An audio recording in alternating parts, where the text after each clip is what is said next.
where after the Prime Minister's address to the nation on building a Atmanirbhar Bharat,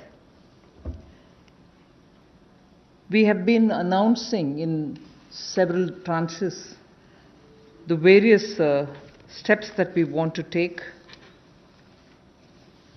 to give a stimulus, to help and to extend that little assistance which as a government we should and do it in time, and therefore we had a Pradhan Mantri Garib Kalyan package.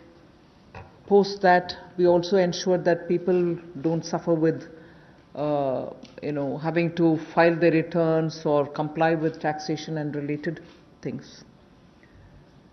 So in stages we've announced relief for the MSMEs, NBFCs and so on. But importantly, Prime Minister had also said in building a self-reliant Bharat, we should prepare ourselves also for tough competition so that we become strong, we are able to be first of all self-reliant and at the same time be sure we are strong enough to face the challenges of the global value chains and also be ready to integrate. I repeat, when we talk of self-reliant Bharat, when we talk of Atmanirbhar Bharat, we are not looking inwards. It's not isolationist policy. It is certainly making India strong, making India rely on its strength and be ready to face the global challenge. Many sectors need policy simplification, whereby we can make it simpler for people to understand what that sector can provide for them, how they can participate in that sectoral related activities, bring in transparency in processes, and so on. So once we decongest sectors,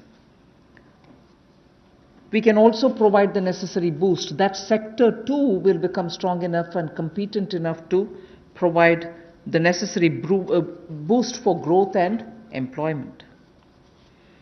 And as you all know, the Prime Minister has a very strong track record in taking up reforms, deep systemic reforms. I'll just highlight those reforms which are worth recalling.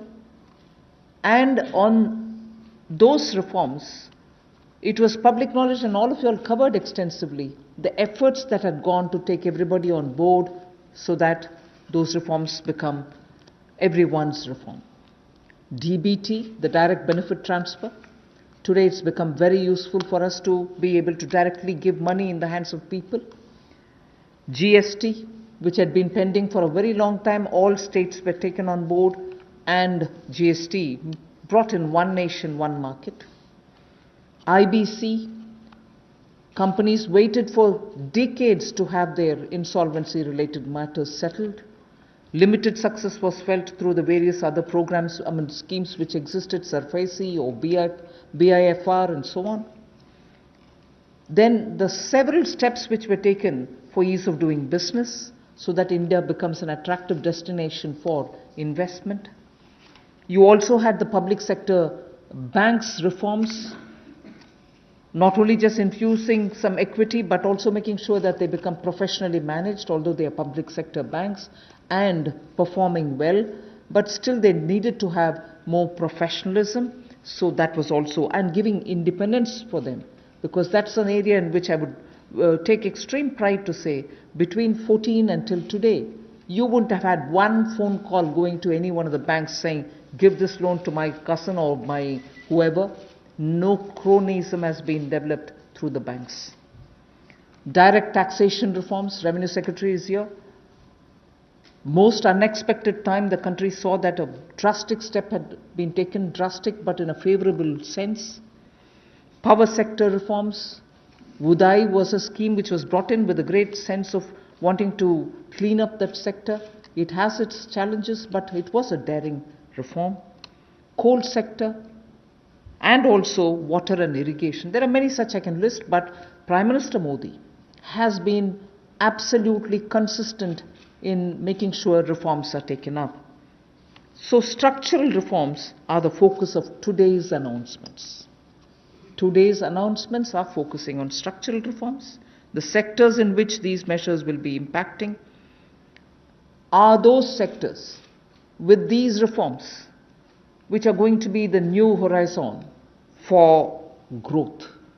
And therefore, we see great potential in more investments which can be drawn with the reforms that we are announcing today.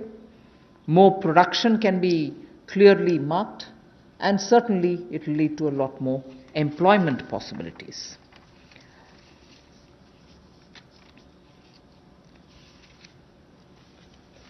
We can actually start off with some preliminary slides before I go into talking about today's announcements, which will explain all the steps that we've taken in the recent past to make sure that investment come into this country and also make India a far more business-friendly destination. Before I go into that, it is important for us to recall that steps which have been taken earlier have been announced variously at different times.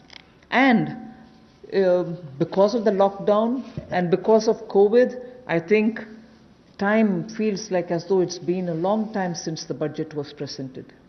It was only presented on 1st February. And just as soon as the finance bill got passed, the parliament also had to very quickly close for the reasons of social distancing and so on.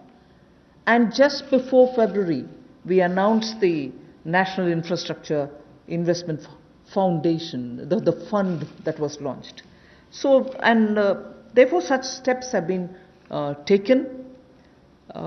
Clearly, these are the ones which are going to initiate a lot of things that we want to tell today, and also a lot of things that we want to do towards building an Atmanirbhar Bharat. So if we can go to the first slide. The policy reforms to fast-track investments. In the last couple of months, an empowered group of secretaries has been formed who also looked at project development, and project development cells were formed in various ministries. Ranking of states on investment attractiveness is also being worked out. This will make them compete for new investments. And promotion of champion sectors such as the solar PV manufacturing and so on, the advanced cell battery storage research, these kind of activities are also being given a priority. So for an Atmanirbhar Bharat and for Make in India, such steps are crucial, and we want to make sure that efforts which have been taken clearly give us the confidence that Make in India, which was launched at least 3 years back, as an initiative to change the mindset of people, to bring in new ways of doing business, to make sure that India becomes attractive on its strength, are all being received very well. So today, if I look at Make in India for Atmanirbhar Bharat, the foundation was laid earlier, and many investors have found that India's market, size of India's market, the aspirational middle class, the rule of law which prevails, and also making sure the talent pool which exists in India makes India an attractive destination for producing for India and also for producing in India and exporting from India. So that is exactly what has been shown here, and incentive schemes are being given for these champion sectors. So we need to clearly understand the purpose with which, when we talk of Atmanirbhar Bharat, it is on all these steps building India's strengths. The next slide would show you that attempts and also efforts have already started for upgradation of industrial infrastructure. I'm saying all this because the reform steps that I'm going to announce will have all these also having a play in the various steps that we are announcing. Upgradation of industrial infrastructure is something which we need to talk about afresh, although industrial infrastructure, industrial land banks, and also clusters have been recognized long time back. But they're all somewhat being utilized, many of them lying unutilized. So now using technology, we are making sure these land parcels are, through GPS, GIS mapping, are able to be identified, location cleared, their challenges being identified, common facilities which have to be created will all be done. 3,376 industrial parks and estates and SEZs have between them, have among them 5 lakh hectares, all of them mapped as industrial information system can map them for future use. So this will be a part of the portal which will be running, so that it will be available for any future potential investor to say, I know land exists there, we can go set up a business there. In the meanwhile, the state government working with the center is going to provide all the common facilities. So all industrial parks also will get ranked by 2020-21, so that we know what is the level of readiness that they have and how ready they are for competition. So with this said as a broad introductory statement, I just want to highlight the 8 sectors about which we are going to talk, where reforms are being brought in: coal, minerals, defense production. I read out separately the next 3, although they together contribute for flying, airports, and also aerospace related matters. Airspace management, airports, MRO, which is maintenance, repair and overhaul. So those 3 all go over to the civil aviation area. Distribution companies in the union territories, power distribution companies in the union territories. Space sector, where ISRO and others have been flag bearers for India. Atomic energy. So 8 sectors, but I will be showing you about 10 to 12 slides, all of them explaining each one of these sectors in detail. नमस्कार। आत्मनिर्भर भारत की जो कल्पना माननीय प्रधानमंत्री जी ने हम सबके सामने रखी थी और 20 लाख करोड़ का पैकेज देश भर के लिए लाए थे, उसी कड़ी में आज चौथी प्रेस वार्ता में नए क्षेत्र कौन से हमारे विकास के लिए हो सकते हैं, उसको लेकर क्या बदलाव, क्या रिफॉर्म्स लाई जा सकती हैं, उसको लेकर आज हम आप सबके सामने आए हैं। क्योंकि माननीय प्रधानमंत्री जी ने कई बार पहले भी कहा है, रिफॉर्म, परफॉर्म, ट्रांसफॉर्म, और उसी दिशा में सबसे पहला कदम है रिफॉर्म्स लाने का। पिछले कुछ दिनों में एमएसएमई सेक्टर हो या एग्रीकल्चर सेक्टर हो, इनकी परिभाषाएं चाहे एमएसएमई की हो, ये एसेंशियल कमोडिटीज एक्ट की हो, एपीएमसी एक्ट की बात हो, इनको बदलने से ही इतनी पॉजिटिव बातचीत पूरे देश भर में हो रही है। एक सकारात्मक सोच इन दोनों वर्गों में देश भर के करोड़ों लोगों के बीच में चल रही है। एक नया क्षेत्र या बाकी नए क्षेत्र, जिनकी माननीय वित्त मंत्री जी ने भी बात कही कि 8 नए क्षेत्रों को लेकर आप सबके सामने आए हैं। यह भी कहा कि आत्मनिर्भर भारत को कड़ी प्रतिस्पर्धा के लिए तैयार रहना होगा, हर चैलेंज के लिए, चुनौती के लिए तैयार रहना होगा, और जहां जहां नीतिगत बदलाव चाहिए वहां वहां नीतिगत बदलाव लाने के लिए भी हम लोग तैयार हैं।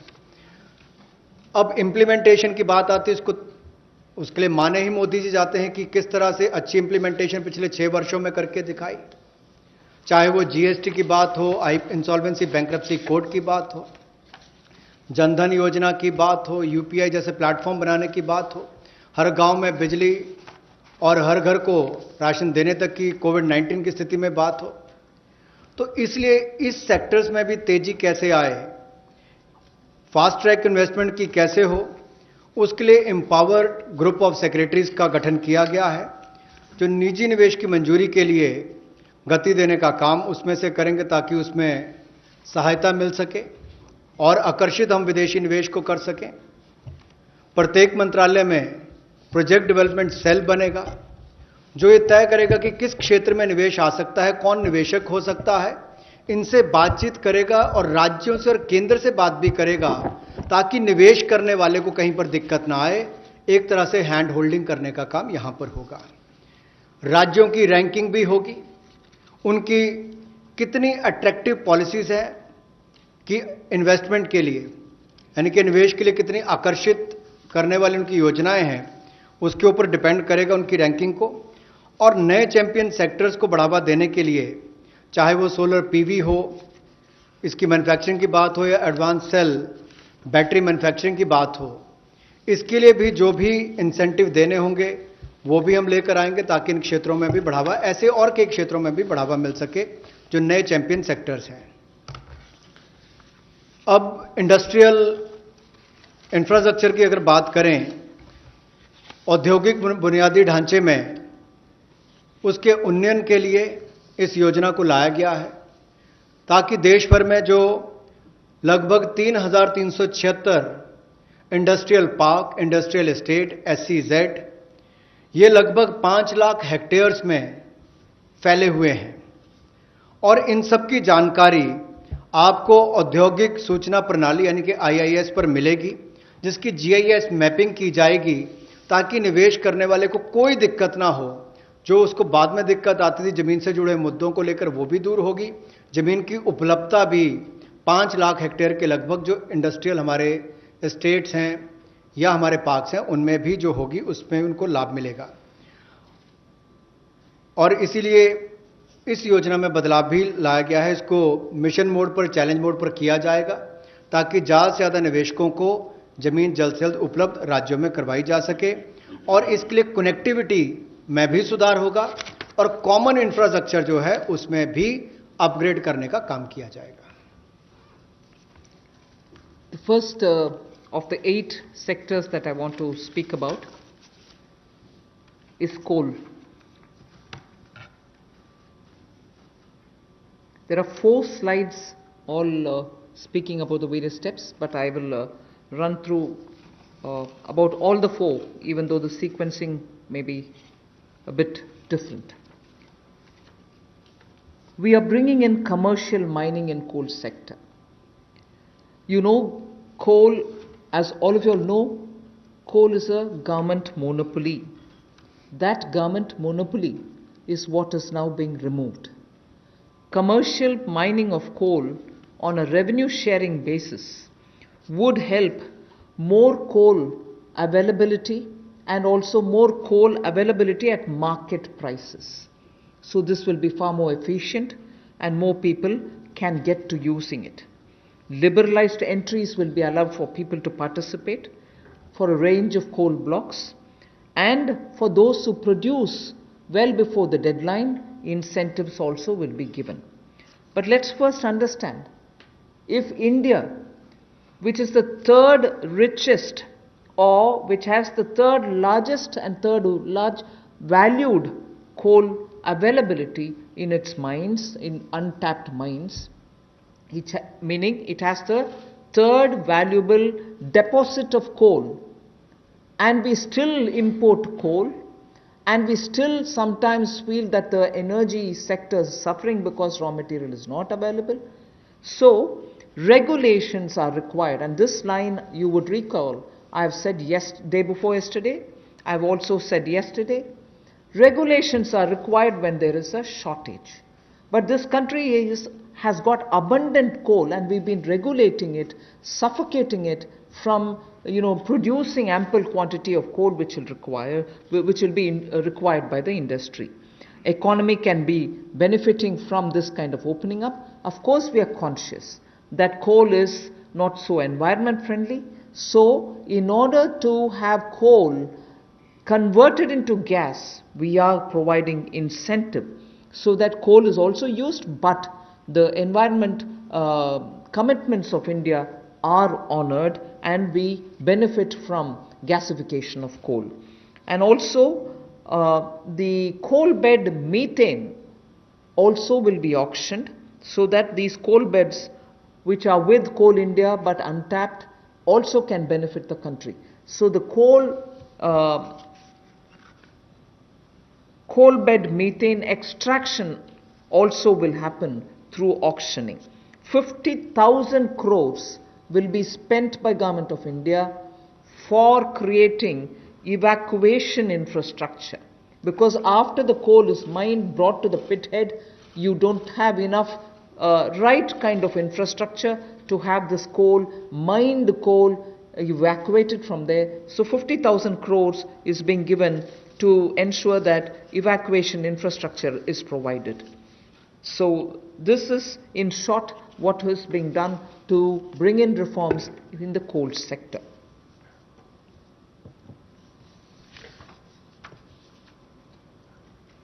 कोयला उत्पादन के क्षेत्र में आत्मनिर्भरता हमारी कैसे बने और केवल उतना ही कोयला बाहर से लाया जाए जिसकी आवश्यकता है, जो यहां पर उपलब्ध नहीं है। दुनिया के पहले 3 सबसे बड़े भंडारण क्षमताओं में जहां पर कोल ब्लॉक्स है, यानी कि जहां पर कोयला है, उसमें भारत आता है। उसके बावजूद हम शायद अपनी क्षमता का दोहन नहीं कर पाए जो हमारे पास उपलब्ध थी, और इसीलिए कुछ बदलाव इसमें किए जाएंगे ताकि इसमें जो प्रति टन पहले जितने रुपए मिलते थे उसकी बजाय अब राजस्व साझा करने की बात आएगी, उस पर जाया जाएगा। और जैसे पहले जो स्टील प्लांट चलाते थे, बिजली का उत्पादन करते थे, केवल उनको मिलता था, इसके लिए ओपन ऑक्शन भी होगी ताकि ओपन मार्केट में सेल कर सकें, ज़्यादा लोग इसमें आए, ज़्यादा इसका खनन हो सके, और इससे देश की अर्थव्यवस्था को और देश के उद्योग को भी बल मिलेगा। लगभग 50 ऐसे नए ब्लॉक्स खनन के लिए नीलामी पर आने वाले समय में उपलब्ध करवाए जाएंगे और इसमें अपफ्रंट पेमेंट की सीलिंग होगी। कोई पात्रता के बड़ी कंडीशन इसमें नहीं है इस तरह की, केवल उनको अपफ्रंट पेमेंट करनी है। और यही नहीं, इसके अलावा जो पार्शली एक्सप्लोर्ड थे हमारे खदान, उनको भी देने का काम किया जाएगा ताकि उनका भी खनन और किया जा सके और उसका लाभ भी मिले। कहीं ना कहीं आंशिक रूप से ये जो अन्वेषण हुआ था, अब इसको निजी क्षेत्र को देकर जल्दी उसमें और लाभ मिल सकता है और प्लेयर्स आएंगे तो खनन ज़्यादा हो पाएगा। और जो अपना समय से पहले खनन की प्रक्रिया को पूरा करता है तो उसको भी इंसेंटिवाइज करने का काम कुछ ऐसे प्रोग्राम्स के माध्यम से किया जाएगा। गैसिफिकेशन के लिए नई अलॉटमेंट्स की जाएंगी ताकि अलग अलग इसमें डाइवर्सिफाइड अपॉर्चुनिटीज मिल सकें उनको। रेवेन्यू शेयर में उनको रिबेट मिलेगा जो सक्सेसफुल कोल बिडर्स होंगे। और यही नहीं, इसके इंफ्रास्ट्रक्चर के डेवलपमेंट के लिए, आधारभूत ढांचे के डेवलपमेंट के लिए लगभग 50,000 करोड़ रुपया खर्च होगा।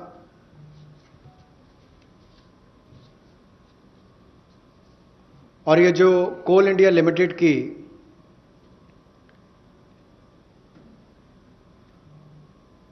एनहांस्ड एवैक्यूएशन की हम बात करते हैं, एनहांस-CIL जो कोल इंडिया लिमिटेड की जो खदानें हैं, उसके लिए भी कोल प्रोडक्शन प्राइवेट ब्लॉक्स को दी जाए, उसके लिए भी इसमें अवसर उपलब्ध होंगे। I move to mining of minerals. We spoke about coal all the while, now we talk about minerals. Minerals, the sectoral reform that we want to bring in order that we have a boost given for growth of the sector, better employment potential and bring in state-of-the-art technology, is to now have a seamless composite exploration cum mining cum production regime. Earlier, somebody was doing the exploration, someone else had to again come and undergo the whole process of auction, bids and so on to start the mining, and then once the mining activity starts, the production is subsequent. All these were dealt with in separate silos. So now what is being suggested is to, for ease of everybody participating and also the stakeholders, a seamless composite exploration cum mining cum production regime is being brought in. So there is no uncertainty for somebody who invests a big quantum of money for exploration whether he'll be able eventually to to mine the mineral. So that system is going to make it easy. 500 mining blocks would be offered through this open, transparent mechanism. And if I take the example of aluminium, the way in which things had happened, the prevailing by the prevailing setup, if somebody wants bauxite, which is a necessary raw material for aluminium, he had to go for an auction for bauxite. And then he would realize that he doesn't have enough power to generate, or power supply is erratic. Then he would turn around saying, can I have some coal from somewhere? If he doesn't get it, or if he doesn't have enough power supply, he ends up sitting with the raw material but not being able to produce aluminium. So many such people had left this country and gone and invested elsewhere because of these mismatched policy. So what we are now taking the example of aluminium telling you is joint auction of the necessary two, like bauxite and coal, will happen so that it can enhance aluminium industry's competitiveness and will help aluminium industry now to reduce electricity costs, because they would be given the coal, they can gasify it and then use it, or use it in the other way. So that is one major step that we want to take in order that the mineral sector is better facilitated. And then we would also like to remove the distinction between captive and non-captive mines. So that will also help in transferring of mining leases and sale of surplus and sale of unused minerals. So I've had a mine given to me, I've taken some mineral out of it, but later I've lost interest, I don't have the capacity anymore. The left unused mineral lies there, nobody else benefits out of it. So now we are permitting them to transfer the mining lease so that whoever is interested in using the rest of it, which has been kept there, meaning which is lying there unmined, they can also use it, so the country can benefit from it. Then the Ministry of Mines is in the process of developing a mineral index for different minerals. The process is ongoing. Then a rationalization of stamp duty, which is payable at the time of award of mining leases, is also happening. So these two slides have clearly told you about the various reform steps that we're taking in order that this country, which is rich in minerals, gets timely served by the availability of the minerals for the industries to benefit from.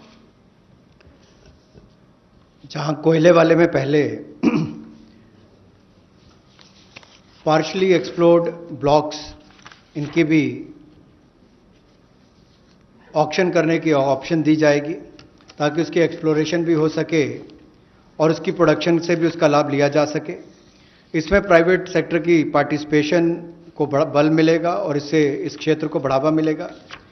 Gasification की जो बात की गई, इससे भी एक diversify करके clean fuel की तरफ जाने की बात अगर हम करें तो उसका भी लाभ मिल पाएगा।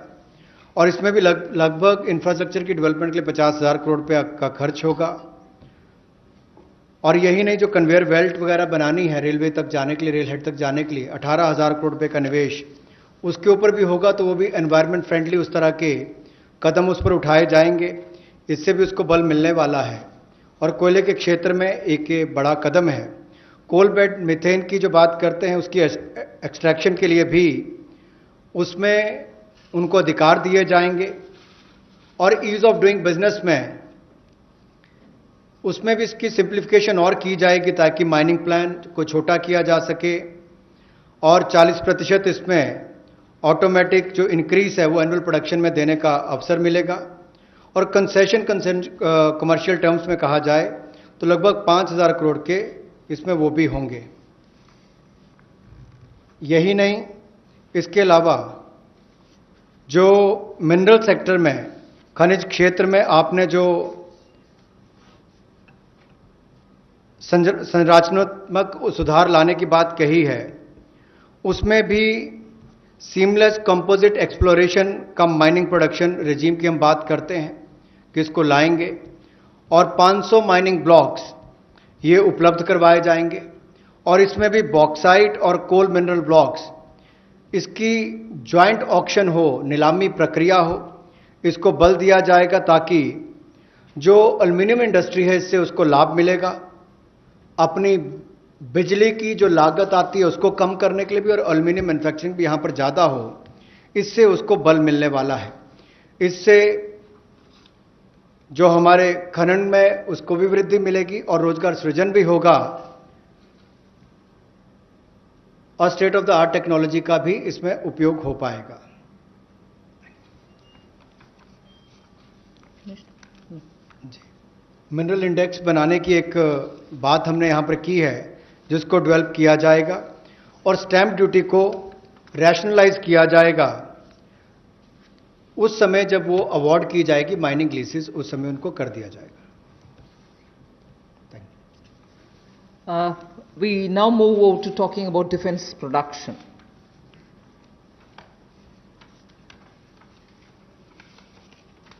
Make in India and self-reliance have now, as I said, become a partner in the sense of, for self-reliance, Make in India is absolutely necessary. And particularly when you're talking about critical industries like defense, we need to be self-reliant where we really can be.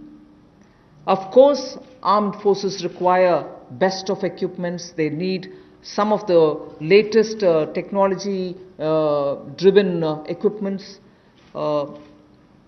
Some high-tech equipments are required which have to be imported. They can be imported. And it continues. We are seeing very good latest weaponry coming also. But some of those which are being produced in India can be bought in India, and therefore we have now come to a conclusion that we shall notify. This is done with the consultation with the Department of Military Affairs. We shall notify a list of weapons and platforms which shall be not allowed for import, but we shall have them bought from India. So the import of this listed set of equipments shall not be allowed. They shall be banned. And every year this list will be increased because more capacities which come to be recognized, which meet the standards, which meet the defense standards, will be obtained from India. As they say, the defense is general staff qualitative requirements, the GSQRs for weapons and platforms will all be honored, but those list of items which get notified can only be purchased from India.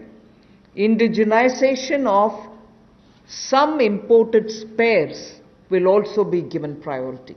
For years we have been producing spares which are good enough for even those imported vectors, imported weaponry, imported platforms. Unless we are able to do that, the spares are also something which India probably can produce but are getting imported. So indigenization of imported spares. Then for all this, a budget provision, a separate budget provision will also be given for domestic capital procurement. So this is going to be something with which the defense can make sure that their import bill can come down. This is done in consultation with the Department of Military Affairs, and this will be an important step towards making sure that Indian producers of defense equipments which are absolutely meeting with the standards which the armed forces would want will be purchased from India. The next step in defense production related reform is to improve the autonomy, accountability and efficiency in ordnance supplies which are being made by the ordnance factories. And for this, we intend to corporatize ordnance factory boards. I like to emphasize here, corporatization is not privatization. It doesn't mean that the ordnance factory boards are going to be privatized. No, they're not being privatized. But corporatized they will be. We want them to be better managed. We also eventually hope that they will get listed in the stock market. Ordinary Indian citizens can also buy shares in them. And through that we expect that the ordnance factory boards and their processes, decision making, output, performance, all of them will be transparent for the Indian citizens. So ordnance factory boards will be corporatized, not privatized. I want to underline that, and I want media friends to please differentiate between corporatization and privatization. The next set of things about defense production is that FDI limits are being raised from 49% to 74%. Of course, it will have the security clearances and everything else, as always. And then we'll also have a mechanism established so that time-bound defense procurement processes happen. There will be a project management unit set up. Support will be given for contract management purposes.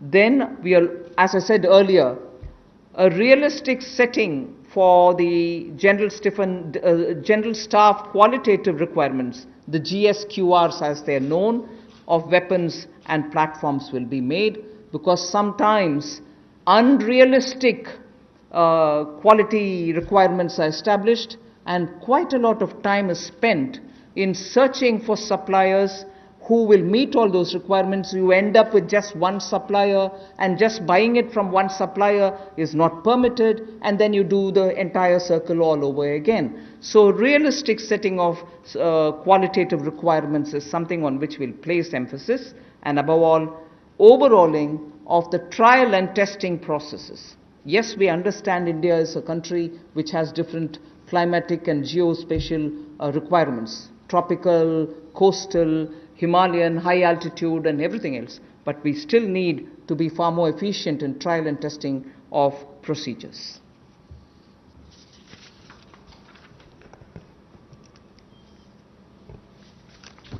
रक्षा उत्पाद में आत्मनिर्भरता लाने के लिए make in India को बल देना बहुत आवश्यक है, और पिछले 3 वर्षों में बहुत सारे क्षेत्रों में भारत में इस दिशा में कदम उठाए गए, और रक्षा उत्पाद के लिए मेक इन इंडिया को बल देना और आत्मनिर्भरता लाना इस दिशा में कदम है।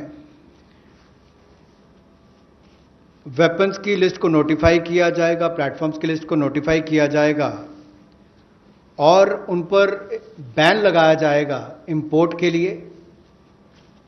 हर साल इसके लिए अलग अलग टाइमलाइंस आती जाएंगी, ताकि वर्ष प्रति वर्ष भारत में हथियारों का उत्पादन यहीं पर हो और हम विदेशों पर कम निर्भर रहें, उस दिशा में एक कदम है। जो पुर्जे भी हमें इंपोर्ट करने पड़ते हैं, उसमें भी कमी लाने के लिए उनकी मैन्युफैक्चरिंग यहीं पर हो, भारतीय कंपनियों में उनका निर्माण हो, यहीं पे भारत में हो। और यही नहीं, इसके लिए सेपरेट बजट का प्रावधान भी किया जाएगा, जो डोमेस्टिक कैपिटल प्रोक्योरमेंट है उसके लिए। और इससे हमारे डिफेंस इंपोर्ट बिल में भी एक भारी कटौती होगी, लेकिन जिसका सीधा लाभ भारत में बनाने वाली उन कंपनियों को मिलेगा जो हिंदुस्तान के सैन्य की एक आपूर्ति करेंगी। और इसी दिशा में ऑटोनॉमी लाने के लिए और ज़्यादा जवाबदेही, अकाउंटेबिलिटी तय करने के लिए और कामकाज में एफिशिएंसी लाने के लिए ऑर्डिनेंस सप्लाईज जो हैं, जो हमारी कॉरपोरेशन हैं, जो हमारे ऑर्डिनेंस फैक्ट्रीज हैं, उनका कॉरपोरेटाइजेशन यानी कि निगमीकरण करने की हम बात कर रहे हैं। और निगमीकरण और निजीकरण में बहुत अंतर है। ऑर्डिनेंस फैक्ट्री बोर्ड का निगमीकरण होगा ताकि उनके कामकाज में और सुधार हो, बेहतर प्रोडक्ट बन सकें, सेना को और अच्छे हथियार मिल सकें, दुनिया भर के देशों पर हमारी निर्भरता कम हो, हिंदुस्तान के अंदर और रोजगार पैदा हो सके, कंपनियों को लिस्टिंग कराकर उनकी भी क्षमता बढ़ाने का काम किया जा सके, कुल मिलाकर पारदर्शिता और बेहतर प्रदर्शन की ओर हम आगे बढ़ सकें, इसलिए निगमीकरण करना बहुत आवश्यक है। इसलिए ऑर्डिनेंस फैक्ट्री बोर्ड का निगमीकरण किया जाएगा। और दूसरा रिफॉर्म्स, जहां एफडीआई लिमिट है डिफेंस मैन्युफैक्चरिंग के क्षेत्र में, वो स्वचालित प्रत्यक्ष विदेशी निवेश के लिए 49% से बढ़ाकर 74% कर दी जाएगी। यानी कि automatic defence route, automatic FDI का जो रूट है उसके लिए 49% से 74% उसको कर दिया जाएगा लिमिट को। और time bound defence procurement process हमारा हो, इसके लिए त्वरित फैसले लेने का भी काम किया जाएगा। अनुबंध प्रबंधन के लिए प्रोजेक्ट मैनेजमेंट यूनिट का गठन किया जाएगा। और जो जीएसक्यूआर्स हैं वेपन्स और प्लेटफॉर्म्स की, उसको भी व्यवहारिक बनाने का काम किया जाएगा। और जो हमारे प्रशिक्षण की प्रक्रियाएं हैं जिसमें बहुत लंबा समय, कई बार वर्षों तक लग जाते हैं, उसका जीर्णोद्धार भी किया जाएगा ताकि उसमें कम समय लगे और जल्दी प्रोक्योरमेंट करने का, ताकि टेस्टिंग समय पर हो जाए, ट्रायल्स हो जाए और हम समय पर उनका ऑर्डर कर सकें। The next three relate to civil aviation. I'll be fairly speedy about them. One relates to airspace management. The next relates to PPP and airports which are being given for management and maintenance. Then MRO hub. The three are put together relating to civil aviation. The first is the airspace management. Just to give you a background, only about 60% of the Indian airspace is freely available. And that's because airspace is fairly restricted for its use for civil purposes and defense purposes.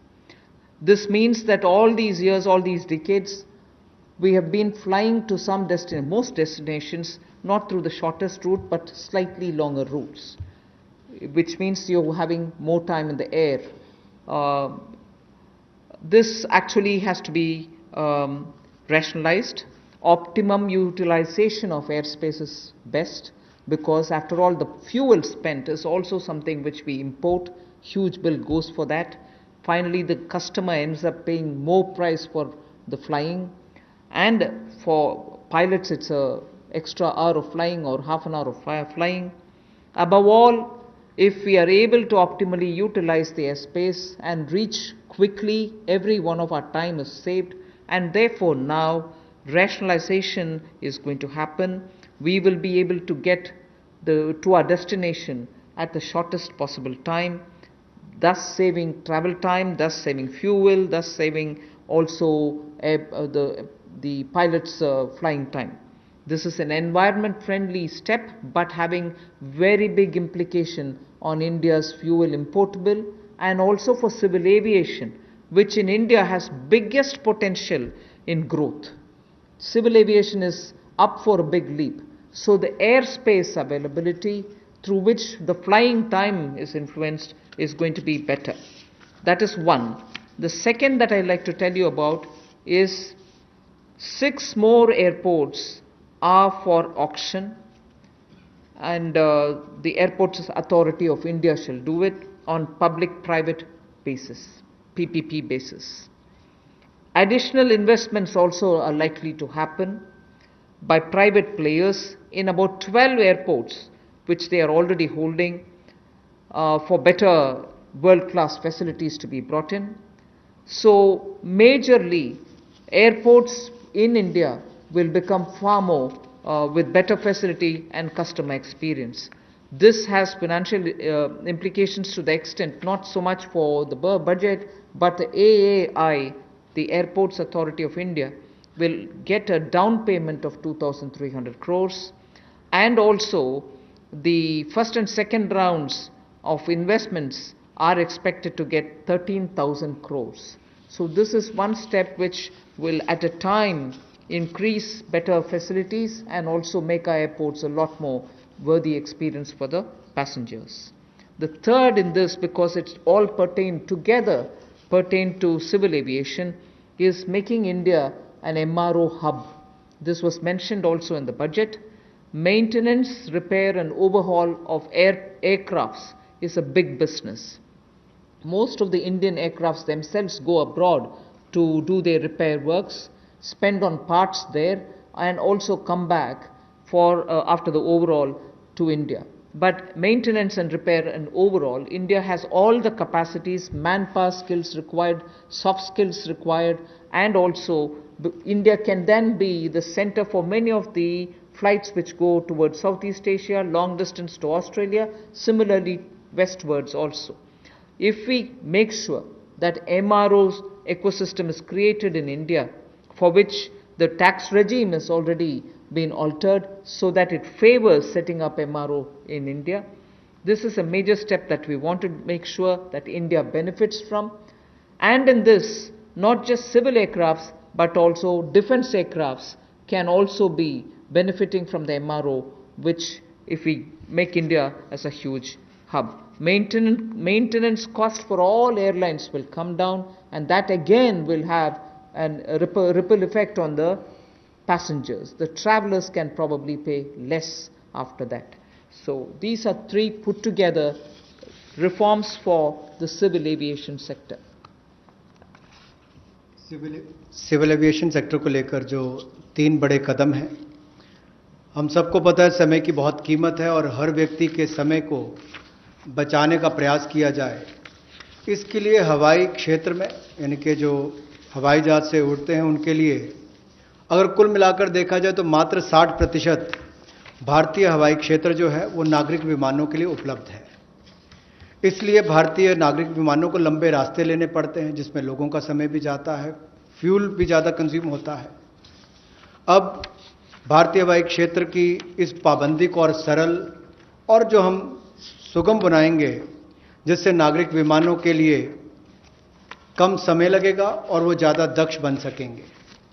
Military affair विभाग के साथ समन्वय करके इसको 2 महीने के अंतर्गत सुलझा लिया जाएगा और अवसर उपलब्ध करवाए जाएंगे। इससे विमानन क्षेत्र को 1000 करोड़ रुपए का फायदा होगा, जिससे सीधे तौर पर अगर आप देखें तो एयर टर्बाइन फ्यूल वो बचेगा, तो हमारा इंपोर्ट बिल भी कम होगा, लोगों का समय बचेगा, एनवायरनमेंट बचेगा, पर्यावरण को बचेंगे और समय कम लगेगा। ये एनवायरनमेंट फ्रेंडली इनिशिएटिव भी हमारा है और एयर स्पेस की मैक्सिमम यूटिलाइजेशन भी हो सकेगी। दूसरा, हवाई अड्डों पर अच्छी सुविधाएं और कैसे मिले, इसके लिए वर्ल्ड क्लास एयरपोर्ट्स पीपीपी के माध्यम से, प्राइवेट पार्टनरशिप के माध्यम से कैसे हो। एयरपोर्ट अथॉरिटी ऑफ इंडिया ने ये सार्वजनिक निजी साझेदारी के तहत 6 में से 3 हवाई अड्डों का अनुबंध प्रदान किया है और इसमें से जहां पहले 540 करोड़ रुपया आता था प्रतिवर्ष, अब 1000 करोड़ रुपया आता है। और इसके अलावा एयरपोर्ट अथॉरिटी ऑफ इंडिया को डाउन पेमेंट भी लगभग 2300 करोड़ रुपए की मिलेगी। ये एनुअल रेवेन्यू जो 6 एयरपोर्ट्स का है, और 6 और एयरपोर्ट्स को आइडेंटिफाई किया गया है दूसरे राउंड की बिडिंग के लिए। इसका बिड प्रोसेस भी जल्द शुरू कर दिया जाएगा।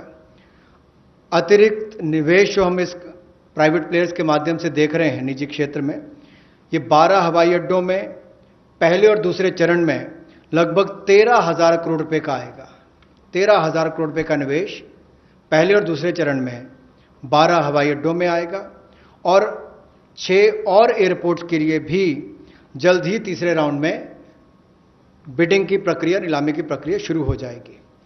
एक और क्षेत्र है जो मेंटेनेंस, रिपेयर, ओवरऑल की बात करते हैं। जैसे गाड़ियों की रिपेयर तो लोकली हो जाती है, लेकिन हवाई जहाज़ों का इंजन हो, बाकी स्पेयर्स हों, इसकी रिपेयर चाहे सिविल एविएशन के हों, नागरिक विमान हो या मिलिट्री के हों, उनमें से भी ज़्यादातर विदेश में जाकर रिपेयर होते थे। तो एक और हमारे यहाँ के लोगों का रोजगार के अवसर छिनते थे, दूसरा बाहर जाकर उनको मेंटेनेंस करवानी पड़ती थी। अब उसके लिए भी टैक्स रेजिम में बदलाव किए गए, उसमें एमआरओ का लिए इकोसिस्टम बनाया गया जिसको रैशनलाइज किया गया है।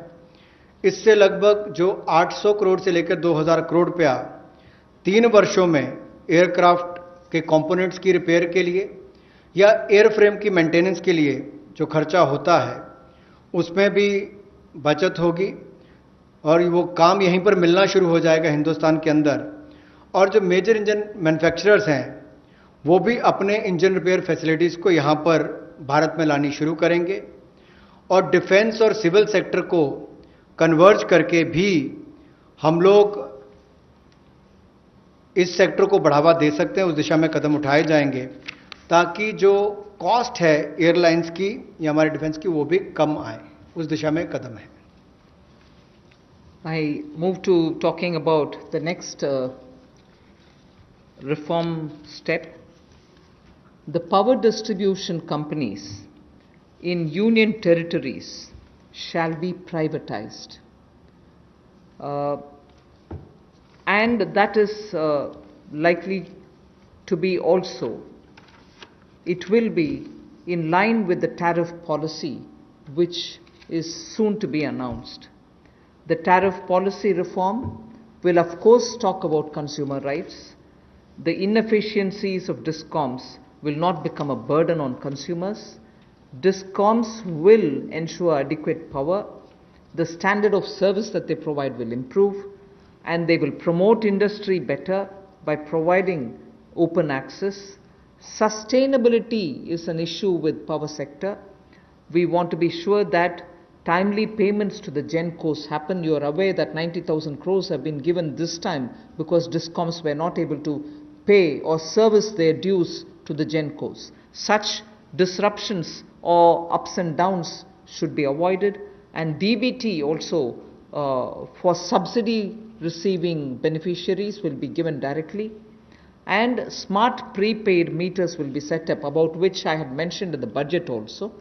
So tariff policy coming into place will also see one more major step, in that in the union territories we shall make sure that the DISCOMs are privatized. Suboptimal performance of power distribution and supply can never be in favor of the customer. So that is as regards power sector reforms.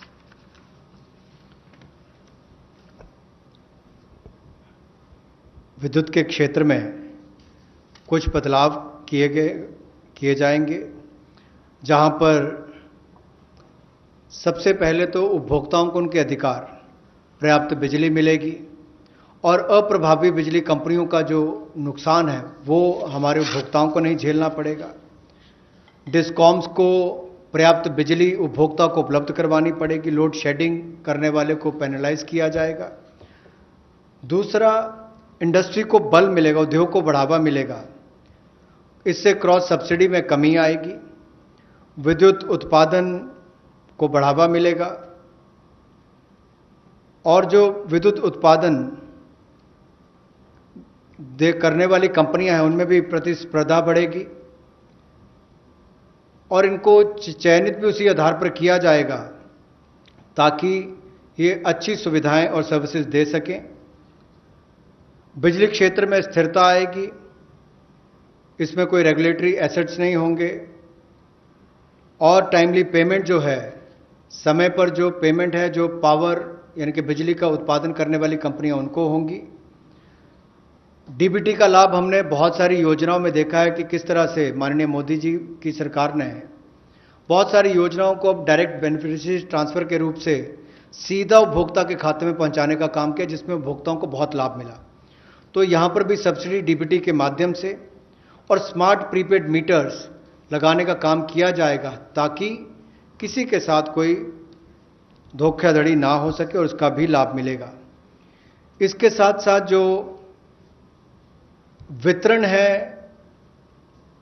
बिजली का, वो union territories में उसको privatisation करने के लिए, निजीकरण करने के लिए कदम उठाए जा रहे हैं। इस पे जो सब ऑप्टिमल परफॉर्मेंस इनकी पावर डिस्ट्रीब्यूशन कंपनीज की आ रही है और जो सप्लाई में भी कमी रहती है उसमें भी सुधार होगा और इसमें जो पावर डिपार्टमेंट और यूटिलिटीज हैं, यूटीज में, इनका निजीकरण किया जाएगा। इससे बेहतर सर्विसेज को बल मिलेगा, जैसा मैंने अभी आपको कहा। और यही नहीं, हमारी पावर डिस्ट्रीब्यूशन में भी एफिशिएंसी और आएगी, और एक मॉडल के रूप में हम इसको देश भर के लिए खड़ा करके देंगे। सबसे पहले इनको यूनियन टेरिटरीज में खड़ा किया जाएगा, और मुझे पूर्ण विश्वास है बाकी राज्य इन मॉडल्स को देखकर अपने अपने राज्यों में सुधार करने के लिए भी भविष्य में आकर्षित होंगे। The next is on social infra projects.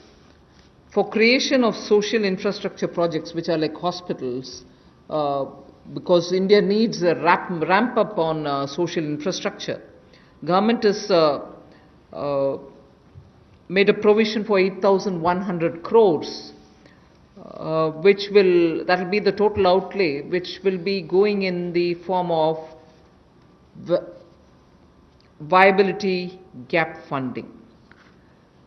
So, in general, for most projects which are supported by government or states or the statutory bodies, 20% is what is given as viability gap funding.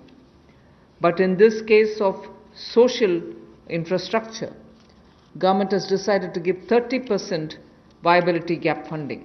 So the quantum is increased from 20 to 30%.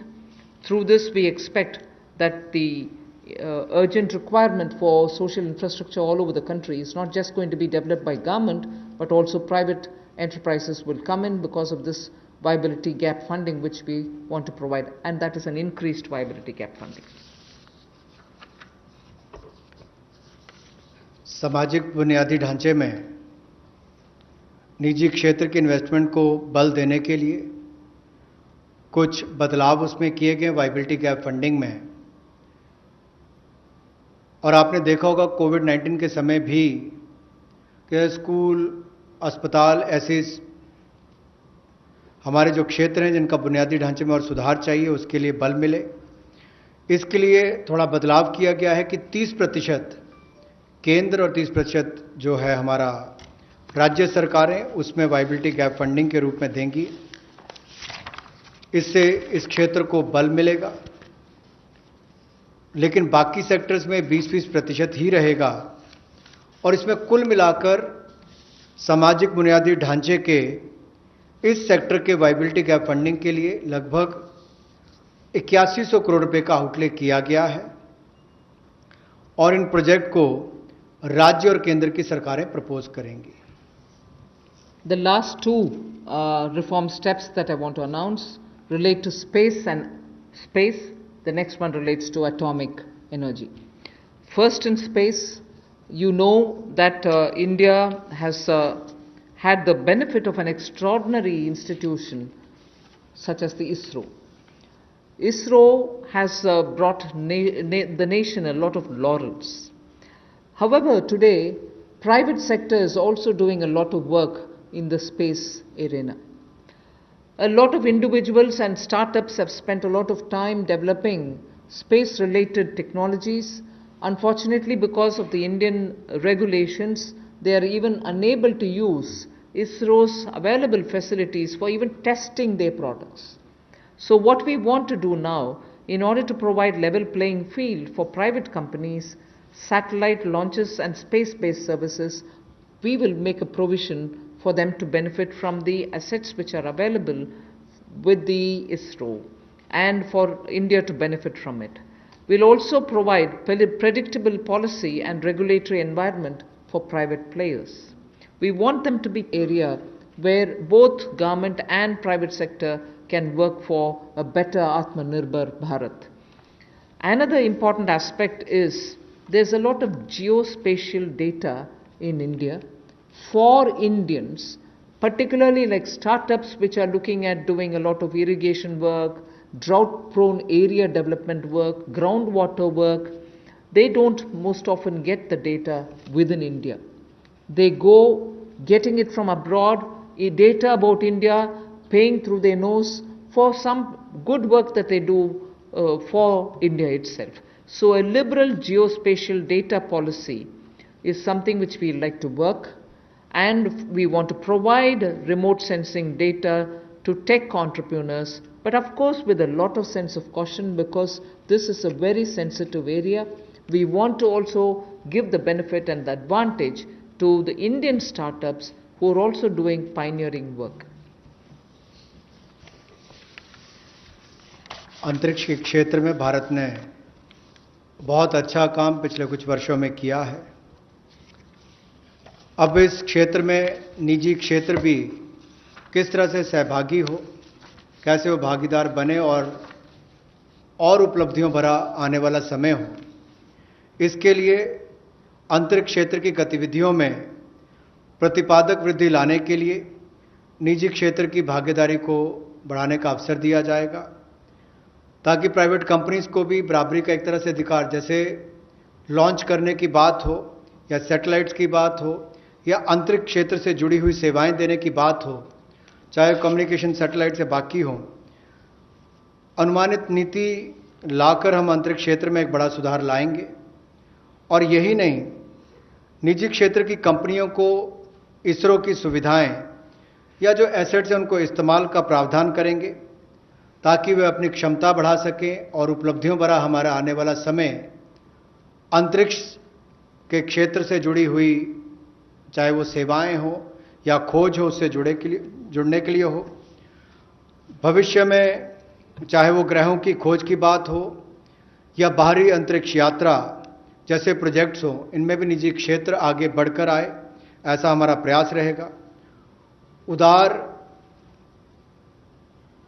Geopolitical data policy हम लेकर आएंगे remote sensing data के लिए, ताकि technology entrepreneurs, विशेष तौर पर startups जो इस पर काम करते हैं, उनको विदेशी कंपनियों पर निर्भर ना रहना पड़े, वो इस दिशा में बड़े कदम उठा सकें।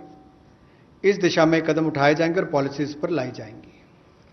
The last step for today under the set of reforms that we are announcing is related to atomic energy related reforms.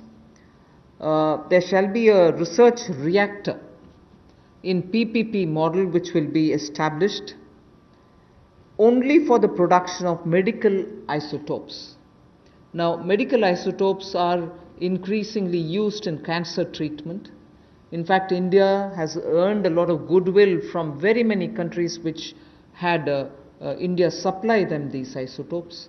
So, absolutely for promoting welfare of humanity through affordable treatment for cancer and other diseases, we shall be establishing a research reactor in PPP mode, and that will produce medical isotopes. The next is establishing facilities in, again, PPP mode. Atomic energy is completely with the government, but here are the ways in which we are bringing in the PPP mode, establishing facilities in PPP mode to use irradiation technology, the radiation technology, for food preservation. Radiation technology, as you know, at one point in time the government also was discussing it, and a lot of you all were asking us questions.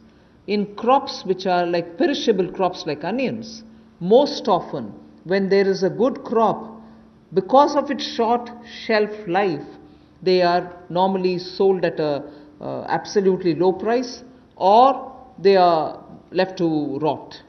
Whereas when you use radiation technology, we are able to provide it the necessary qualities with which it can be stored for a longer time. Shelf life of perishable goods like onions can be improved and longevity given. This is something on which technology development cum incubation centers being established now will also set up a kind of synergy between research facilities and tech entrepreneurs who can develop such technologies which will be used for very many daily use matters such as vegetables and fruits preservation and so on. So this pertains to reforms in atomic energy, and that's my last slide. Atomic energy से related जो हमारी reforms हैं, उस पर जो cancer के क्षेत्र में भी भारत ने दुनिया भर में दवाइयां देने का काम हो, या कोविड-19 के समय भी दुनिया भर के देशों को यहाँ से फार्मा सेक्टर ने जो दवाइयाँ भेजी, उसमें और आगे हम क्या कर सकते हैं,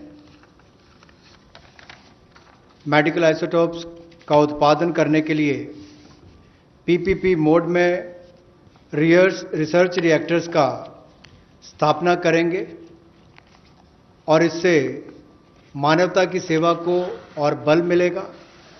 और भारत ने जो कोविड-19 के समय हो या कैंसर की ट्रीटमेंट के लिए भी इससे पहले लगातार दुनिया भर के देशों को यहाँ से मेडिसिन देने का काम किया हो, उस दिशा में भी हम कदम आगे बढ़ा सकें। पीपीपी मोड में जहां फैसिलिटीज देने की बात है, वहीं पर पिछले कल हमने कहा था टॉप से टोटल, टोमेटो, ऑनियंस, पोटैटो से टोटल यानी कि सभी सब्जियों के लिए 500 करोड़ रुपए का जो हम प्रावधान 6 महीने के लिए लेकर आए थे कि पेरिशेबल गुड्स सड़गल ना जाएं, उनको भंडारण की क्षमता हो, तो उस दिशा में भी और काम हो सके और फैसिलिटीज बना सकें। तो उसी लिए ये पीपीपी मोड में एकीकृत खाद्य संरक्षण केंद्र हम लोग विकिरण टेक्नोलॉजी यानी कि इरेडिएशन टेक्नोलॉजी के माध्यम से बनाएंगे ताकि हमारे कृषि क्षेत्र को भी इससे बल मिल सके और भंडारण की क्षमताओं को भी इसका लाभ मिल सके। इसके अलावा जो दुनिया भर में भारत के युवाओं ने स्टार्टअप्स के माध्यम से भारत का नाम रोशन किया है, दुनिया के अग्रणी देशों में भारत को लाकर खड़ा किया, ये भारत के युवाओं की एक बहुत बड़ी उपलब्धि है। उसी दिशा में ये स्टार्टअप के रोबस्ट इकोसिस्टम को हम न्यूक्लियर सेक्टर के साथ जोड़ने जा रहे हैं ताकि टेक्नोलॉजी डेवलपमेंट कम इंक्यूबेशन सेंटर्स को सेटअप किया जा सके, इनकी सिनर्जी हो हमारे रिसर्च फैसिलिटीज और टेक्नोलॉजी एंटरप्रेन्योर्स के बीच में। एक बहुत बड़ा कदम है इस दिशा में कि एक नया क्षेत्र हमारे देश के युवाओं को अपनी प्रतिभा दिखाने के लिए मिलेगा। स्टार्टअप्स के माध्यम से उन्होंने दुनिया भर में भारत का नाम रोशन किया है, उससे बल मिलेगा और निश्चित तौर पर इससे आगे बढ़ने के अवसर मिलेंगे। और वहीं पर टॉप से टोटल में हमें टेक्नोलॉजी का लाभ भी किसानों के लिए और भंडारण क्षमता के लिए मिलेगा। बहुत बहुत धन्यवाद। धन्यवाद। Friends, we can take some questions, otherwise 12.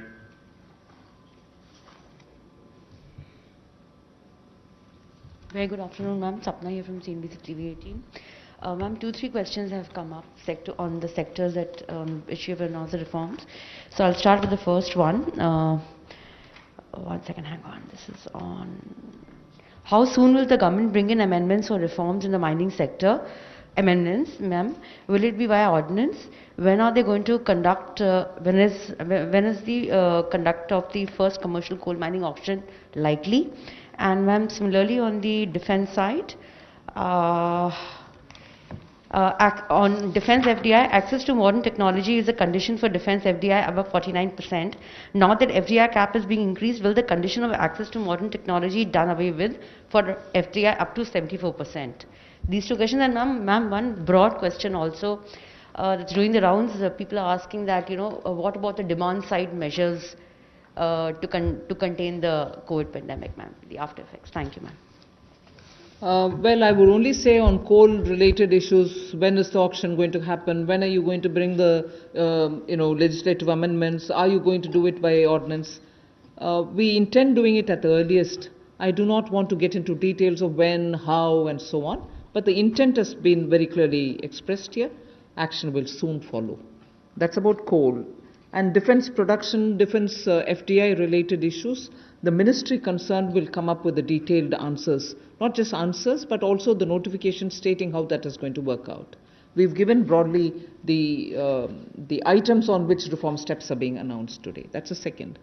And third, you said demand-related COVID by putting money in the hands of the people, by also creating environment through which investment and restoring the MSMEs to get back to doing business as soon as the lockdown either gives partly some kind of a protocol through which they can get back to business. We hope that people will get back to doing something and earn their living. So these are definitely also steps through which more money is in their hands. I know I'm talking again about refunds, which is their money, people's money. But that is also being pushed out so soon instead of spreading it over next couple of months so that people can have money in their hands again.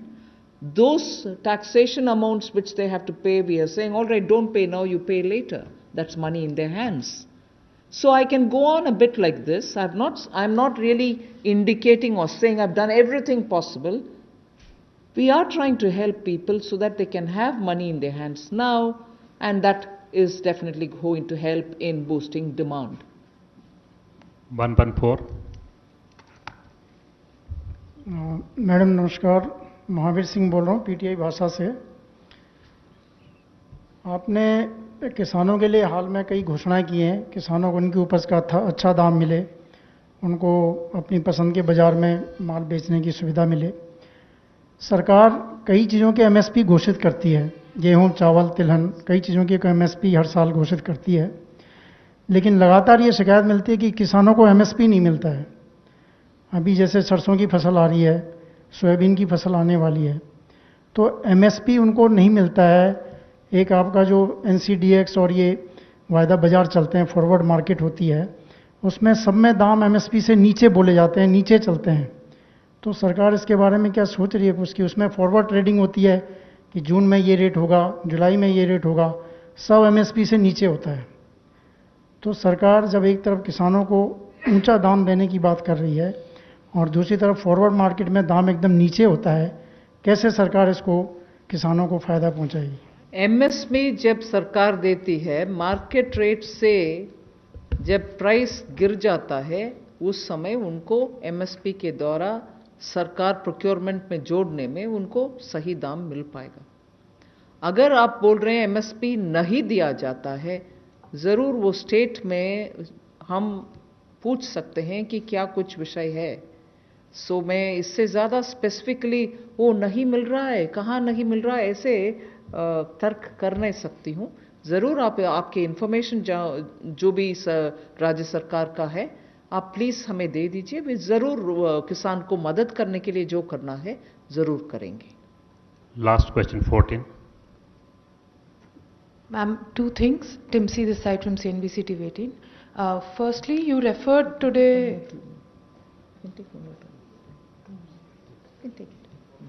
Firstly, you referred today while laying out the reforms for the atomic energy and space.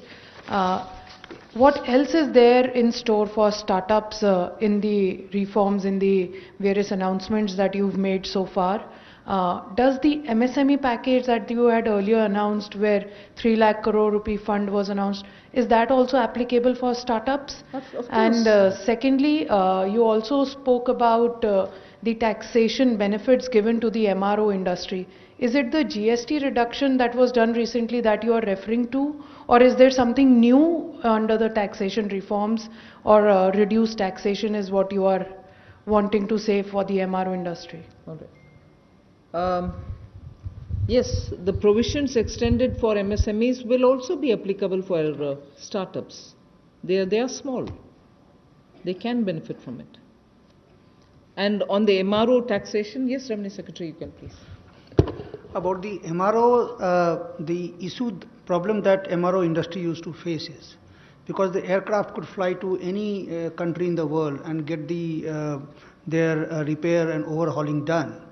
And India, we have a very promising civil aviation sector.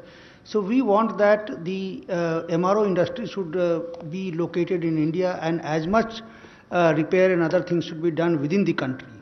One problem that we used to face is that the competitiveness in terms of GST. The GST rate used to be 18%.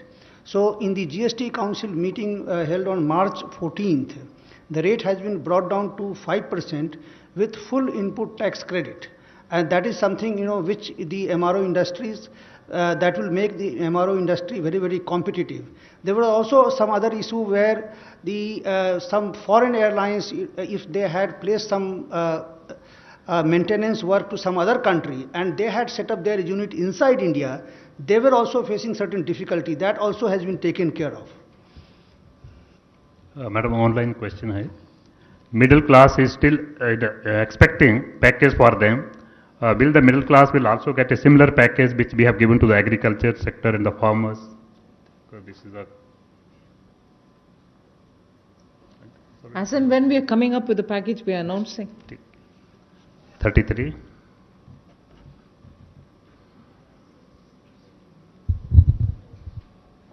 Ma'am, Sushil from ANI, ma'am. Ma'am, in the light of announcements for airline industry, will there be any direct help be given to struggling Indian private carriers too, ma'am? Well, as and when we have something to announce, we are announcing. So, 29, last question.